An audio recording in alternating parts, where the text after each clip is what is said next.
The fall of the Roman Empire, how the greatest empire collapsed. For centuries, Rome was one of the most powerful civilizations the world had ever seen. Its armies conquered vast territories, its roads connected distant lands, and its cities became centers of trade, culture, and power. But even the greatest empire can become vulnerable. By the 3rd century AD, the Roman Empire was facing serious problems. Political instability, economic difficulties, civil wars, and pressure along its borders weakened the empire. Emperors came and went rapidly, while different military leaders competed for power. To make the empire easier to govern, Emperor Diocletian divided its administration between eastern and western regions. Later, Constantine the Great reunified the empire and established Constantinople as a major imperial capital. But the empire's challenges continued. Rome had enormous borders to defend.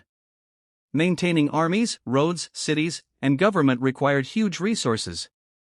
At the same time, groups from beyond Rome's frontiers increasingly entered Roman territory. In 378 AD, Roman forces suffered a major defeat at the Battle of Adrianople. Then, in 410 AD, the Visigoths entered Rome and famously sacked the city. The Western Empire continued to weaken. In 455 AD, the Vandals also sacked Rome. Meanwhile, political authority became increasingly divided, and the Western government struggled to control its territories. Finally, in 476 AD, the Germanic military leader Odoacer removed the young Western Roman Emperor Romulus Augustulus from power. This event is traditionally used as the date marking the fall of the Western Roman Empire.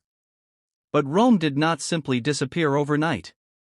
The Eastern Roman Empire, later known as the Byzantine Empire, continued for nearly another 1,000 years. So, why did Rome fall? There was no single cause. Political instability, economic problems, military pressures, internal conflicts, and the movement of peoples across the empire all played a role. The fall of Rome was not one dramatic moment, it was a long process. And the legacy of Rome still surrounds us today in architecture, law, language, engineering, and culture. If you enjoyed this history story, like, share, and subscribe for more incredible stories from the past.